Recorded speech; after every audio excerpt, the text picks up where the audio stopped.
Baik, bismillahirrahmanirrahim. Assalamualaikum warahmatullahi wabarakatuh. Ya, waalaikumsalam warahmatullahi wabarakatuh. Oke, Bapak, sebelum saya panggil Bapak atau Kakak ini, Bapak saja ya. Iya. Jadi sebelum kita wawancara, saya perkenalkan diri dulu bahwa kami kesini adalah kegiatan field trip sosial, kegiatan anak kelas 9 dari SMP Islam Atira Bukit Baruga. Di sini kami tujuannya adalah ingin meliput tentang bagaimana proses pembuatan garam. Jadi sekarang untuk sekedar informasi untuk Ananda bahwa kami di sini meliput di daerah pembuatan garam di daerah Lakbakang, Kabupaten Pangkep ya. Jadi sebelumnya saya perkenalkan diri dulu. Saya adalah salah satu pendidik dari SMP Islam Atira Bukit Baruga. Nama saya Ibu Aca. Kalau Bapak? Kalau saya Ruslan. Oke, baik Pak. Sebelum kita jauh melangkah, Bapak di sini yang punya ini ya perusahaan yang punya empang ini Empang, ya. Iya. Empang untuk empang dan pembuatan garam ya Pak. Pembuatan garam. Iya. Bapak memang asli Pangkep ya? Asli Pangkep, lahir di Labakan. Oh iya. Berarti asli penduduk sini ya Pak. Sini.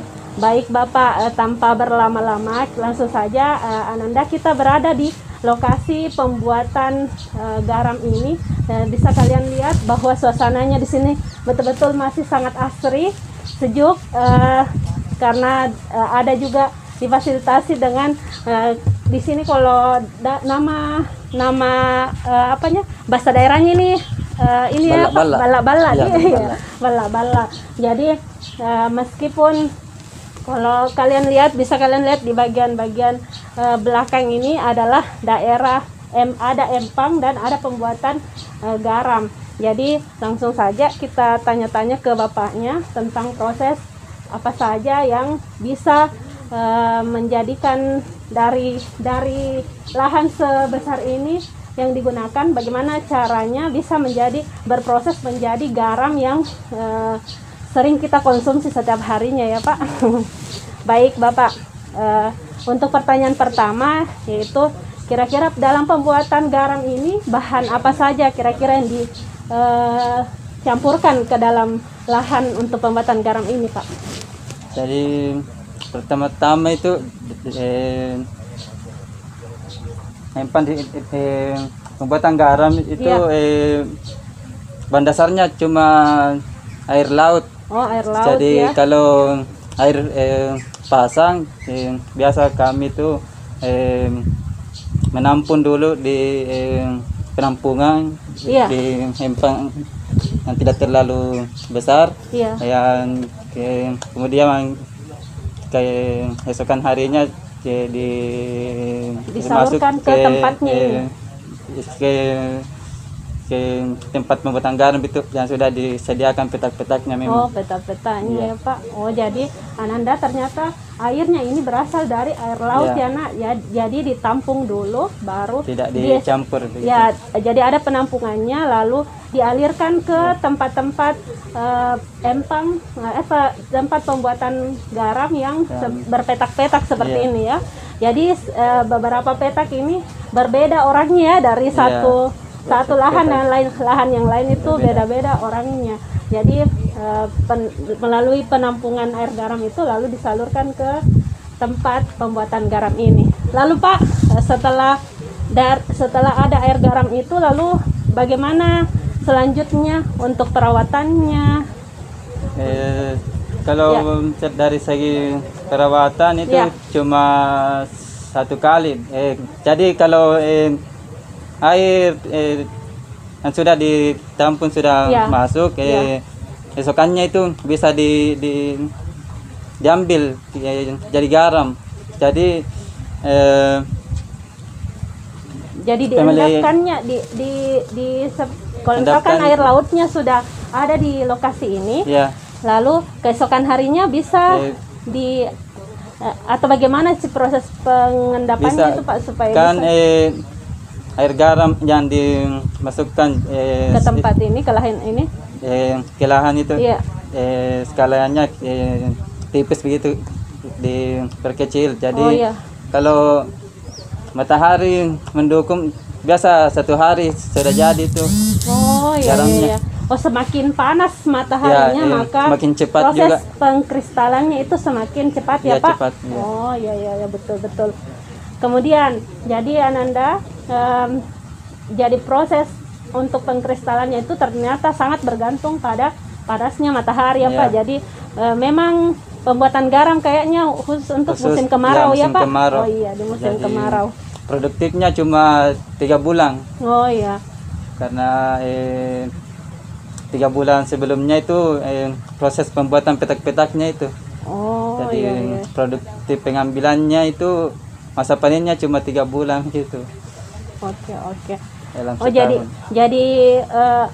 di lahan ini berarti dia mengkristal sendiri ya Pak itu Iya, ke garamnya sendiri. Iya. memadat sendiri. Iya, padat sendiri. Oh iya, iya, iya. Terus kalau misalkan garamnya sudah padat, bagaimana cara mengambilnya? Apakah ada alat khusus untuk mengambilnya atau bagaimana Pak untuk panennya? Jadi kami itu sudah mendesain kayak alatnya Jala. itu terbuat dari kayu itu. Oh, kayu.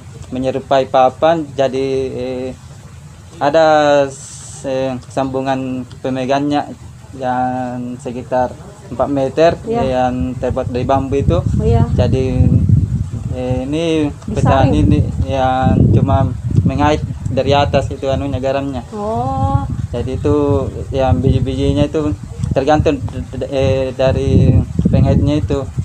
betul betul. Semakin Banyak produksi garamnya. semakin tipis, semakin halus juga garamnya gitu, Oh iya, iya. biji-bijinya. Baik. Nah, itu tadi adalah bagaimana proses mengambil garamnya itu. Kemudian, Pak, kira-kira ada enggak syarat lahan yang harus digunakan untuk pembuatan ini, proses garam ini? Atau bisa di sembarang lahan atau harus punya syarat lahan tertentu? Bagaimana, Pak? Jadi syaratnya itu tanahnya yang padat begitu. Oh, tanah. Jadi biasa juga di beberapa empang yang tidak bisa terpakai karena tanahnya ada beberapa itu yang tidak memenuhi ya, Pak? Ya kayak tercampur pasir begitu, tidak bisa begitu. Oh, enggak bisa ya. Jadi harus ada tanah ya. Ya, Enggak. tanahnya padatkan dulu. Padat ya. Padat gitu. Oh, jadi lahannya nak juga tidak sembarang. Ternyata jadi harus punya lahannya itu harus di tanah yang lapang tentunya Ya, Pak, yang padat juga. dan tanahnya itu tidak boleh banyak pasirnya. Jadi harus betul-betul tanah yang padat ya Pak. Iya. Kemudian tentunya harus akses matahari yang betul-betul bisa menyinari itu lahannya ya Pak, Matahari seperti full, ini. gitu. Seperti yang bisa kalian lihat bahwa di belakang itu adalah beberapa empang, beberapa tempat atau lokasi pembuatan garam yang betul-betul matahari bisa menyinarinya. Karena tadi seperti yang Ibu bilang bahwa semakin panas mataharinya maka proses pengkristalan garamnya itu semakin cepat ya Pak. Ya. Oke. Selanjutnya kira-kira kalau setelah dipanen kan ini lahannya banyak, lahannya luas toh Pak. Ya, luas. Apakah proses panennya itu memerlukan beberapa orang, banyak orang atau bagaimana Pak? Kalau misalkan sudah diambil kristalnya, biasa saya lihat itu ditumpukan dulu menjadi gunung-gunung ya. Ditumpukan untuk dikeringkan dulu supaya dikeringkan dulu ya. tidak berat diangkut ke Ya jadi itu ya, jadi dikumpulkan dulu satu tempat lalu dikeringkan dulu. Ya, disimpan dalam karung ke pinggir jalan begitu. Oh ya. Biasa juga ke gudang. Oke. Jadi memang itu Pak dasarnya warna garam putih ya atau bagaimana? Jadi kalau tergantung juga lahannya. Kalau dari tanahnya sempurna, Iya. itu garamnya pun putih begitu. Oh iya, iya. Biasa juga kalau pertama kali panen garamnya hitam. Iya. Oh, gara-gara apa itu Pak? Yang lahannya ya? Karena pengaruh tanahnya Pengaruh tanah, mungkin ya? Belum Terpadat. ya, Betul, Dik. ya belum padat jadi menempel di Jadi tercampur Ya. dengan badan dari garam itu, Dik. Iya, betul. Baik, Pak.